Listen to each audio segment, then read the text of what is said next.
¿Qué tal? Muy buenas tardes y bienvenidos un día más a esta que ya saben que es su casa, este plató abierto siempre a ustedes. Saben que aparte de estar aquí en directo entre las 2:30 y las 3 tenemos un correo electrónico platoabierto@televigo.com y saben también que los miércoles dedicamos este espacio a la salud, así que si les parece, empezamos. Clínica Dental Cedobaz patrocina esta sección.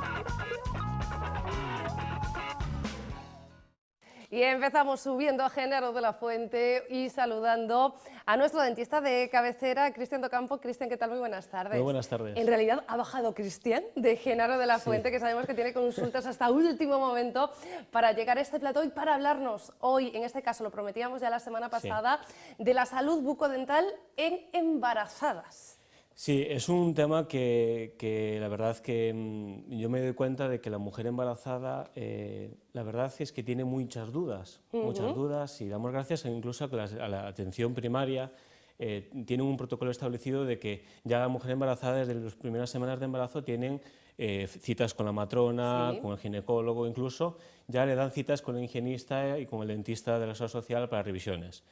Pero bueno, aún así, yo noto que muchas embarazadas tienen muchas dudas, sí, qué se puede tratar, qué tiene que hacer, porque realmente no hay mucha información al respecto. Entonces, vamos allá. Al principio, ya desde cuando la mujer está embarazada, se producen unos cambios fisiológicos y hormonales que afectan a todo el cuerpo de la mujer, y a la boca también no queda exenta de esos cambios hormonales. Entonces, sí que pueden aparecer ciertas patologías que cabe destacar. ¿Qué tipo de patologías son y por qué se producen? Porque sí es cierto, todas las que hemos pasado por el embarazo sabemos que nuestra boca se puede resentir y que normalmente se resiente. ¿Por qué? ¿Qué Pues mira, enfermedades podemos...? La enfermedad que más común aparece es la gingivitis gravídica o gingivitis del embarazo.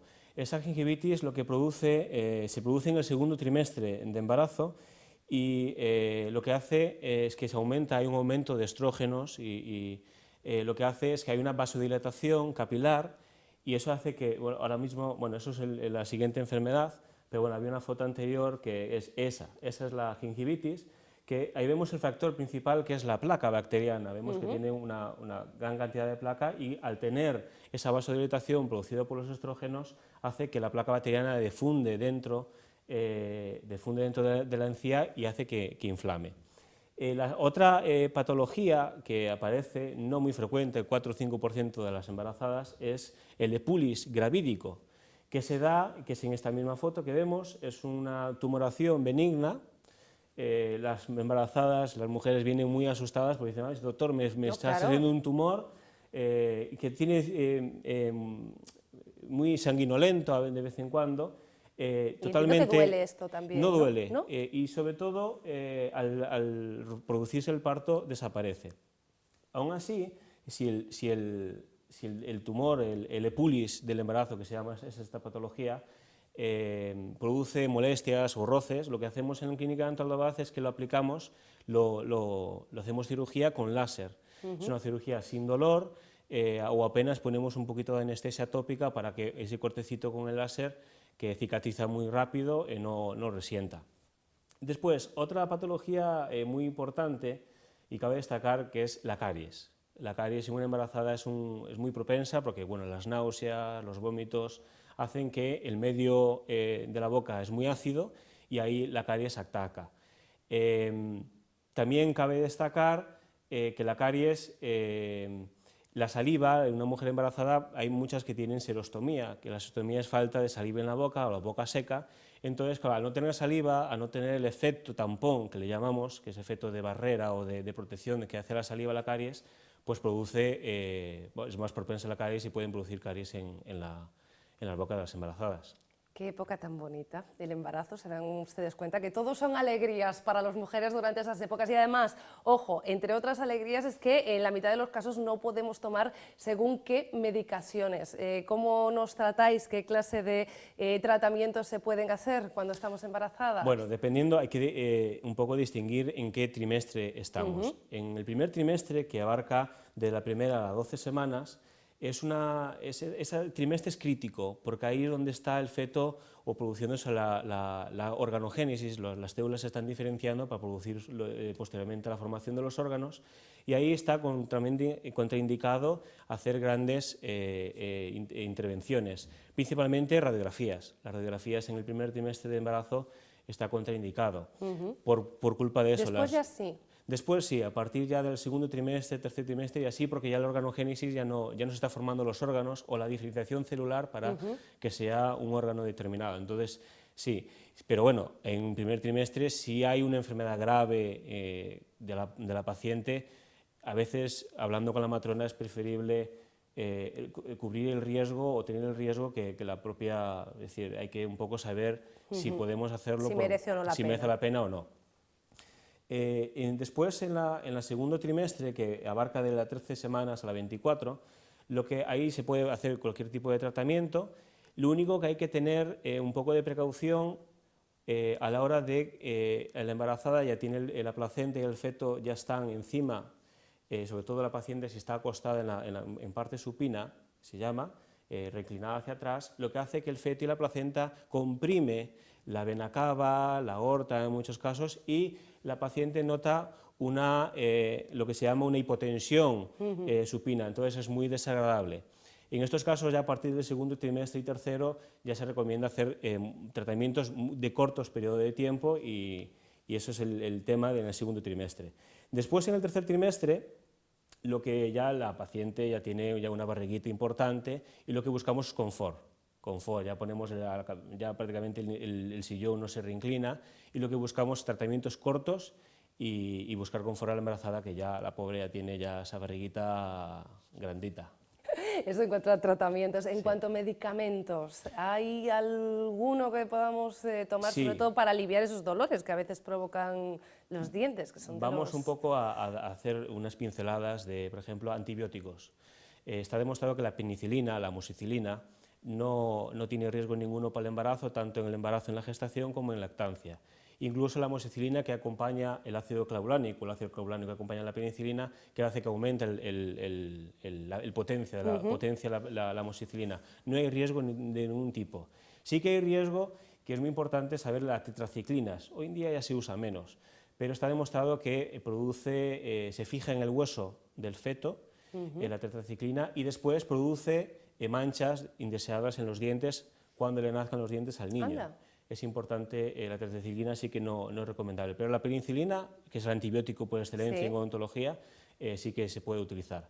Analgésicos, el paracetamol. El paracetamol sí que es por excelencia el analgésico que se utiliza. En las últimas etapas del embarazo, segundo trimestre, tercero, sí que no se aconseja aspirina o ibuprofeno. ¿Por qué? Porque a la hora del ibuprofeno lo que hace, o la aspirina, es que en la hora del parto pues prolonga ese proceso del parto, incluso aumenta el tiempo de gestación y puede producir grandes sangrados a la paciente. Entonces, en el tercer trimestre, más bien, el ibuprofeno y aspirinas, de momento no usarlas. Bueno, pues ya saben ustedes, consejos para embarazadas, y también intentamos solventar algunos miedos que muchas veces tenemos cuando empezamos esa etapa tan complicada, ojo, en la vida de una mujer. ¿De qué vamos a hablar la próxima semana, Cristian? Bueno, la próxima semana, yo este fin de semana, este viernes, me voy a un congreso a Santiago, voy a estar con los Xavi Vela y Xavi Rodríguez, que son unos pioneros de una técnica en España.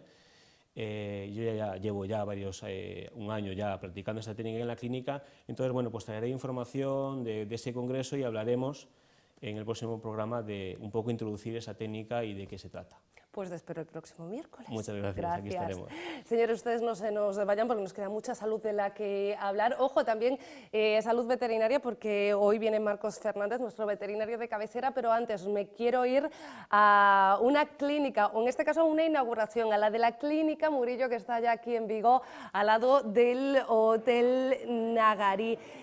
Ojo, que veíamos un montón de personalidades durante esa inauguración, como la expresidenta del Congreso, Ana Pastor, por allí pasó el presidente del Parlamento gallego, Miguel Santandices, Teresa Cendón, que además de médica, saben ustedes que está en la gestora del Partido Popular aquí en Vigo. Veíamos al presidente de la Autoridad Portuaria de Madrid, o por ejemplo, a la presidenta del Pontevedra Club de Fútbol, Lupe Murillo, que también estuvo presente en esa inauguración, pero ya saben ustedes que no todos son saraos, que nos gusta estar en ellos también, pero además hemos hablado con el gerente de la clínica para que nos explique algo más.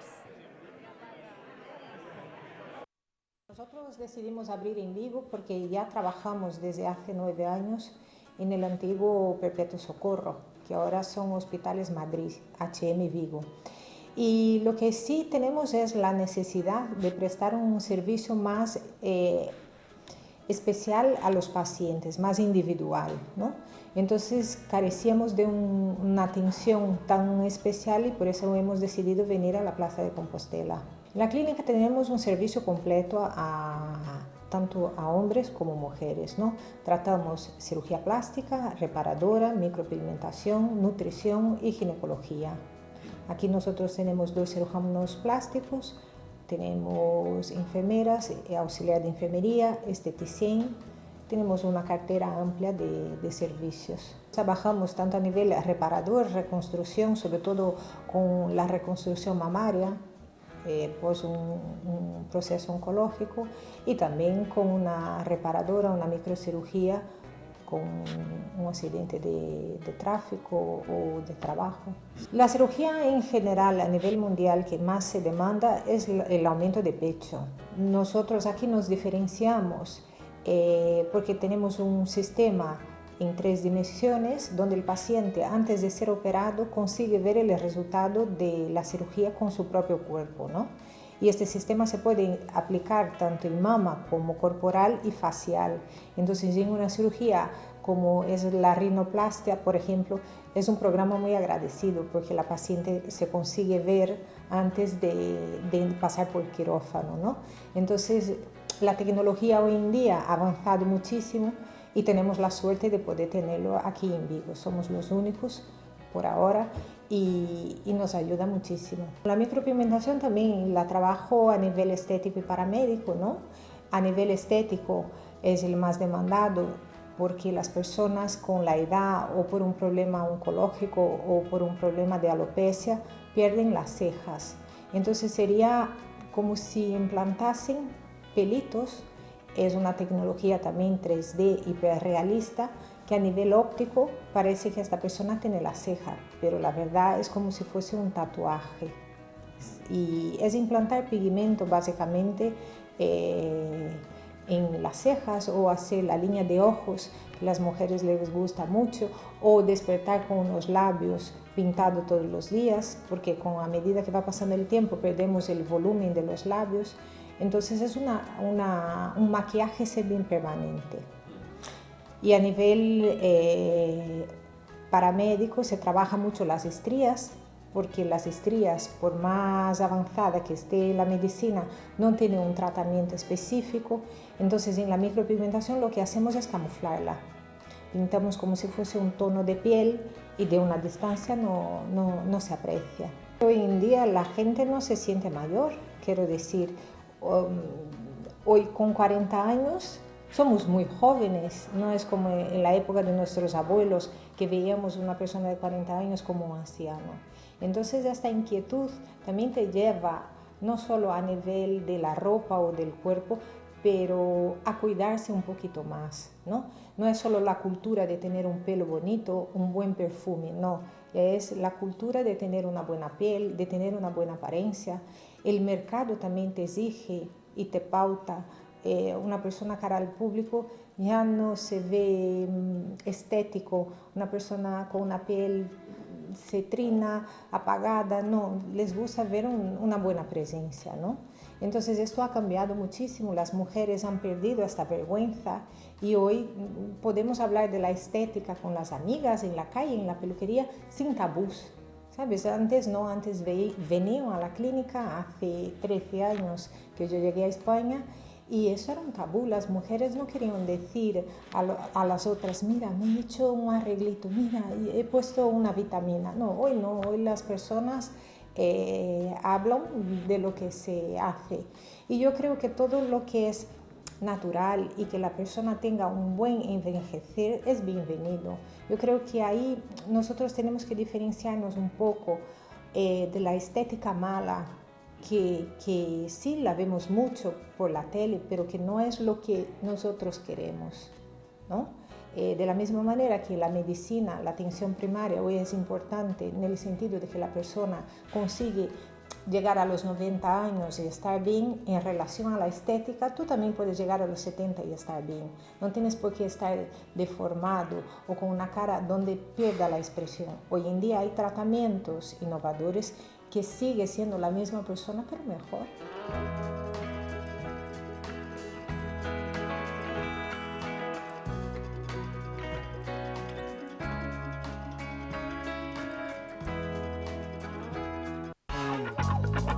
José García, ginecólogo, patrocina esta sección. No solo la patrocina, sino que tiene a bien acompañarnos también este miércoles en el plató. Doctor José García, ¿qué tal? Muy buenas tardes. Hola, buenas tardes. Y hoy también lo prometíamos la semana pasada que íbamos a hablar de la menopausia. ¿Se da cuenta que llevamos la mitad del programa hablando de la salud de la mujer? Y en este caso vamos a hablar bueno, de unas cuantas décadas de la mujer, porque, doctor, céntrenos primero en el tema. ¿Qué es la menopausia? Aunque yo creo que es un término bastante cercano a todos. La menopausia es una etapa de la vida de la mujer en la cual se produce un cese de la función hormonal del ovario, lo cual da lugar a una serie de complicaciones, de síntomas, y en realidad es una etapa que se debe tomar de forma natural porque Sí. es un proceso biológico, es un proceso fisiológico, pero también es un proceso natural. Entonces, hay que saber asumirla, hay que asumirla y no tenerle miedo. Entonces, yo creo que lo más importante es eso, o sea, tener claro que se puede superar, que es una etapa natural y que se debe de llevar con tranquilidad. Ahora intentamos evitar esos miedos. Ahora voy a acabar con mi introducción. Decía que afecta a la mujer durante décadas, porque bueno, es cierto que cada vez vivimos más años, y esta etapa, ¿cuándo suele empezar? Es la edad de presentación, podemos distinguir lo que es la menopausia natural, que es la que se produce fisiológicamente, como dijimos antes, Sí. y esa se suele presentar sobre los 50 años. Si queremos atenernos a Galicia, que es nuestro medio, pues está entre 46 a 52 Anda, años. antes Sí. que la media española. Sí, anda por ahí el término. Y después, lo que hay, claro, hay otra edad de presentación que depende de una serie de circunstancias, como es, por ejemplo, pues una paciente que le han intervenido por una histerectomía y una extirpación de ovarios, se queda con una menopausia posquirúrgica, o, por ejemplo, un tratamiento de quimioterapia que le produce una atrofia importante al ovario y puede dar lugar a que desaparezca la menstruación. Señores, yo aprendo mucho en este programa, ustedes lo saben. Yo hablaba ahora con el doctor antes de empezar el programa y decíamos, bueno, vamos a hablar también de los síntomas. Y aquí empiezo a aprender, él me decía, bueno, de los síntomas y de los signos, porque hablábamos en algunos casos de cosas objetivas y otras subjetivas. Así que, doctor, ya me corrijo sobre la marcha, ¿qué síntomas y signos provoca la menopausia? Sí, a ver, lo de la distinción de los síntomas está clarísimo porque los síntomas los percibe la paciente y es algo subjetivo, ¿no? ¿Cuáles son los síntomas, digamos, más frecuentes y más notorios en la menopausia?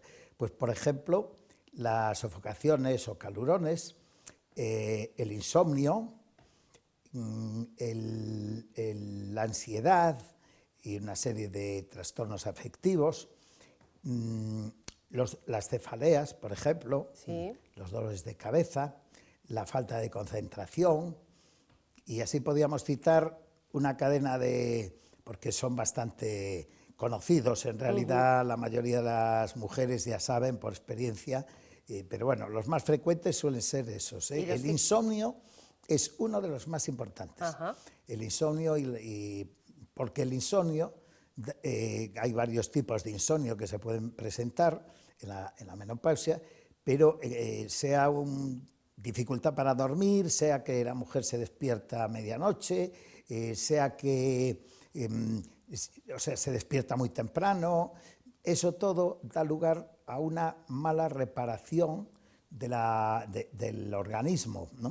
Y entonces eso da lugar a un cansancio general al día siguiente, falta de concentración, de memoria y todo eso. Entonces es un síntoma bastante importante por sus consecuencias. Y después ya tenemos los signos que son más físicos, entiendo, Claro, ¿no? los signos más físicos, estos están bastante establecidos, porque uno de los primeros ya es el tema de la redistribución corporal de la grasa.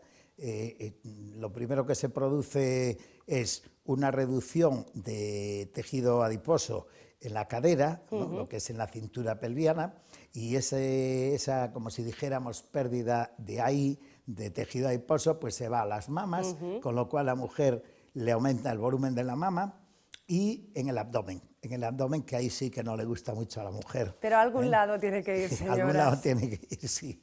Y entonces, aún así, en la mama también puede pasar de todo, porque las mamas normalmente con la menopausia quedan flácidas, o sea, se produce una flacidez progresivamente a lo largo de los años, y normalmente también hay un grupo de gente que acaba teniendo menos volumen de las mamas, ¿no?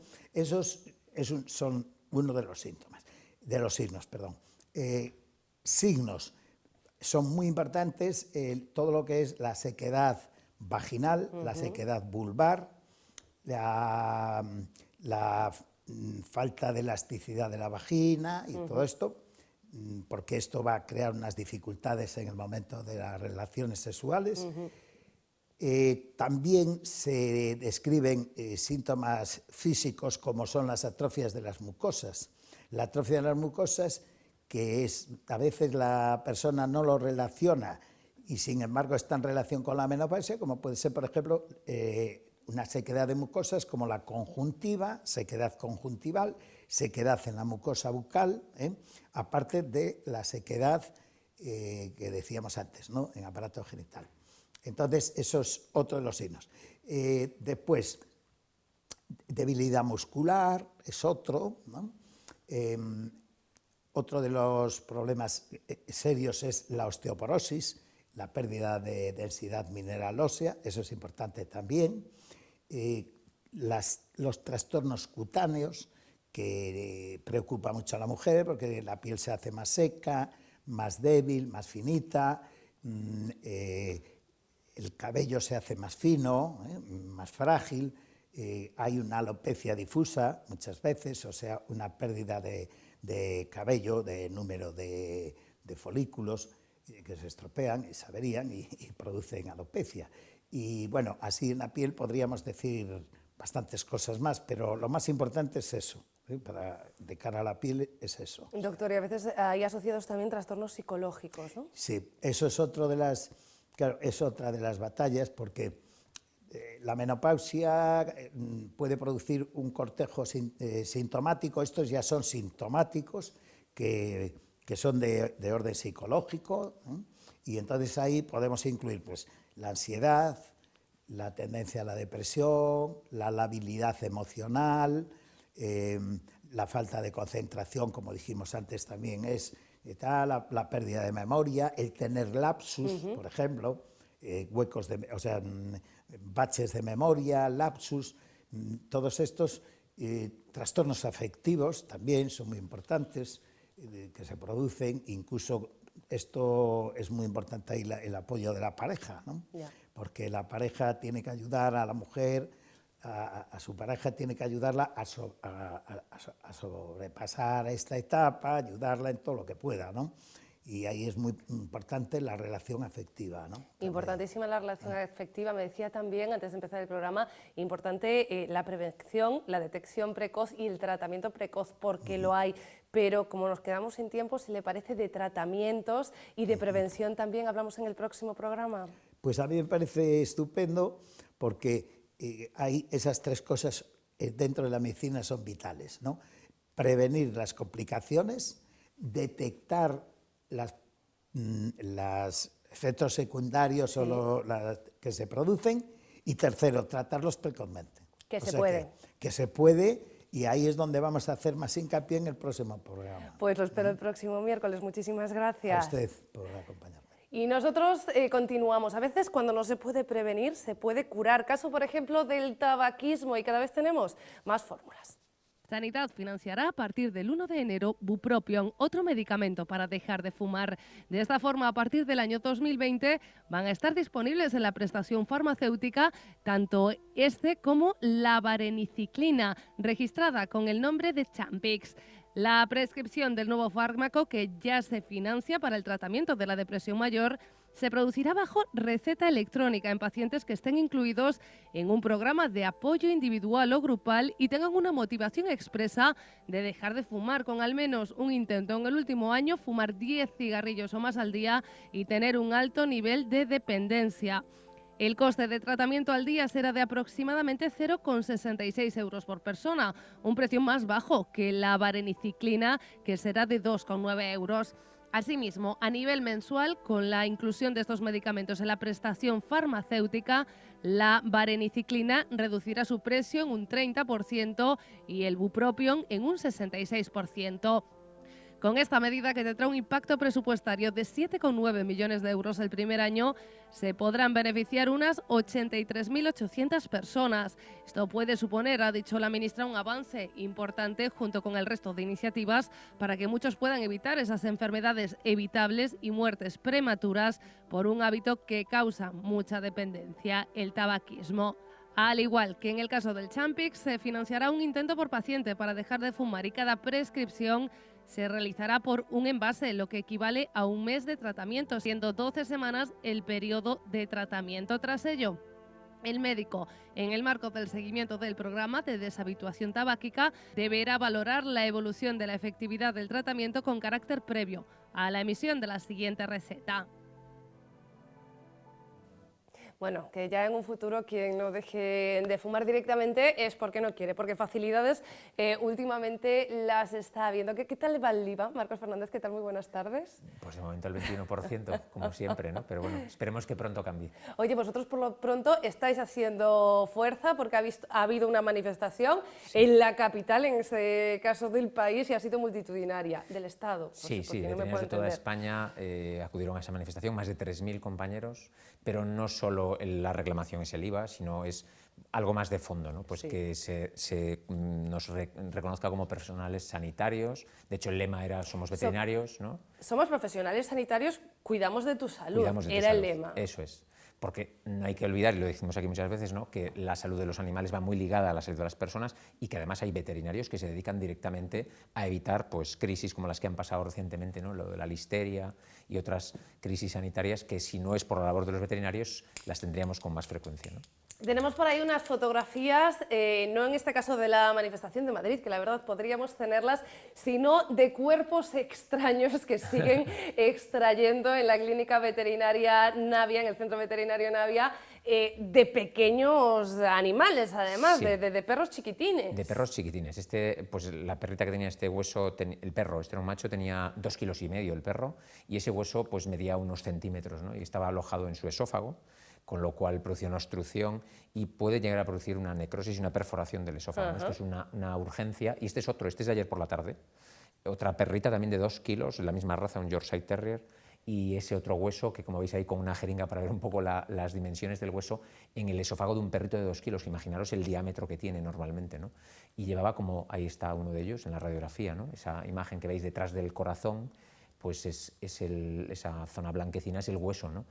Eso está durante días ahí. De hecho, estos dos perros llevaban como 3-4 días con el hueso en el esófago, y el riesgo está en que se pueden producir necrosis, ¿no?, perforaciones del esófago. Ahí estamos viendo uno de esos huesos. ¿Cuál fue el síntoma que llevó a los dueños de los animales a saber que estaba pasando algo? Bueno, normalmente el perro está como incómodo porque tenemos algo alojado dentro del esófago, imaginemos esa sensación, y no es capaz de deglutir con normalidad, ¿no? O sea, va a tragar y muchas veces regurgita, o a veces no es capaz ni siquiera ni de beber, ¿no? Entonces está babando y no quiere, rechazar todo tipo de alimentos. ¿Carraspean también, no? Me imagino pueden tener que puede tos, ser sí, pueden tener tos, pero normalmente como están en el esófago lo que tienen es un signo digestivo. El animal quiere comer a veces, pero va a comer y luego lo regurgita, ¿no?, o lo vomita. No te voy a preguntar por estos casos en concreto, porque entiendo que son perros de clientes, entonces nada, pero en general, cuando llegan, porque en el caso de huesos muchas veces entiendo que puede ser que nosotros se los hayamos dado de comer a estos animales. ¿Qué suele ser? ¿Negligencia del animal o del dueño? Bueno, se pueden juntar las dos cosas. Muchas veces es un despiste porque los perros son muy basureros, ¿no? Y todo este tipo de cosas les gustan, cogen el hueso y además tienen esa intención. Ahí estamos viendo cómo se extrae, ¿no? Vía endoscópica. Esto es una endoscopia de ayer por la tarde y ahí estaba saliendo el hueso por el esófago, ¿no? Tenemos suerte de quitarlo por endoscopia porque si no requeriría una cirugía que es muy complicada. Igualmente, si hace falta sedación, ¿no? Anestesia general. El perro tiene que estar anestesiado completamente como si fuese para una cirugía, tiene que estar intubado para evitar aspiraciones, ¿no? Que es uno de los riesgos de estas obstrucciones, que puedan aspirar ese vómito o esa regurgitación y luego tienen una neumonía por aspiración, ¿no? Entonces, a veces es un descuido del dueño, porque el perro va a la basura o va por la calle y coge un hueso en el monte, ¿no? ¿Cuántas veces hay huesos tirados por ahí? Pero a veces es el propio dueño el que inconscientemente le da estos huesos a su perro, porque toda la vida se le han dado huesos a los perros, ¿no? Y esta es una discusión que tenemos en casi cualquier familia, si tenemos un poquito de precaución, con otros miembros de la familia que no tienen esa percepción, ¿no? De que es un riesgo, ¿no? Entonces, y además hay huesos y huesos, ¿no? No es lo mismo darle un hueso grande, de dimensiones grandes, que un hueso de pollo que se quiebra más fácilmente, por ejemplo. Es también. O sea, si es un hueso grande con el que el perro juega durante unos días, no va a pasar este tipo de problemas. Pueden pasar otros, ¿no? Se puede romper una pieza dental, pero no se obstruyen. El problema está en estos huesos más pequeños, los típicos del pollo, el hueso de una chuleta, este tipo de huesos que muchas veces el perro tiene, yo digo muchas veces, tienen el hábito de un cocodrilo, se lo quieren tragar directamente y no son conscientes de que eso no pasa por el esófago. Ansiedad se le llama en mi casa. Pues esto tienen. Señores, aprendemos aquí nombres, aprendemos enfermedades, aprendemos síntomas, cómo solventarlas, aprendemos muchísimas cosas, pero ¿realmente queda aprendido? Bueno, pues para eso siempre nos examina Marcos Fernández. ¿Y cuál es la última pregunta que nos habías hecho? Bueno, pues una pregunta que era ¿por qué se lamen los gatos?, ¿no? Habíamos preguntado. Sí, él se acuerda de la pregunta y vamos a buscar la respuesta. ¿Por qué los gatos se lamen el pelaje? Pues ahí ya me coges un poco, no sé, será para limpiarse, para lavarse, para estar más limpios. Pues tampoco lo sé, supongo que es para limpiarse, pero ni idea. Es para limpiarse, ellos mismos se lavan. Marcos, yo no lo he buscado en Google, ¿vale? Porque yo siempre digo que ese es una condición para responder este tipo de preguntas. Pero claro, a todos nos parece tan obvio que nos han enseñado que es para limpiarse que entendemos que hay trampa. Entonces yo te pregunto, ¿hay trampa en esta pregunta? ¿Sirve para más cosas? Bueno, hay parte de trampa. O sea, este es uno de los motivos, los que decían ellos, ¿no? El asearse, el mantenerse limpio, el quitarse olores corporales, porque el gato quiere pasar desapercibido frente a sus presas o frente a sus posibles depredadores, ¿no? Entonces, quitarse olores también es un motivo. Un motivo muy importante, quitarse parásitos. Los gatos prácticamente no tienen garrapatas, como los perros, y en parte es debido a ese aseo, ¿no?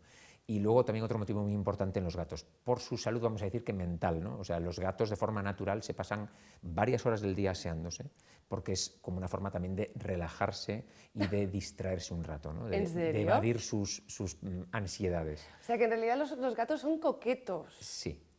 ¿No? Les gusta esto de ponerse monos y de pasar tiempo no frente al espejo, pero... De tener el pelaje en muy buenas condiciones. De hecho, cuando no lo tienen, cuando un gato viene con un mal pelaje, hay déficit de aseo, es porque hay alguna enfermedad, hay algo que pasa, ¿no? Y también lo contrario, cuando un gato se asea demasiado y se está todo el día lamiendo, acaba depilándose algunas zonas. De lo exagerado que hace el aseo, acaba depilándose. Entonces, cuando alguien... Y no es porque sean modernos, ¿no? No, o no es porque sean correr. metrosexuales, no. Es porque tienen, por ejemplo, picor, ¿no?, en la piel, entonces se lamen demasiado algunas zonas, o porque tienen algún trastorno mental. Esto también puede pasar, ¿no? Marcos, me da miedo decirte hasta el miércoles o hasta el jueves. Como nuestros espectadores son muy fieles y van a estar aquí constantemente, tanto el miércoles como el jueves de la próxima semana, tú y yo cuadramos agendas y lo decidimos, ¿te parece? Perfecto. Muchísimas gracias, de verdad. Hasta la semana. Se dan cuenta hasta de la flexibilidad de nuestros colaboradores. Señores, yo mañana voy a estar aquí porque es jueves y tengo una cita por lo menos con ustedes entre las 2:30 y las 3. Un beso.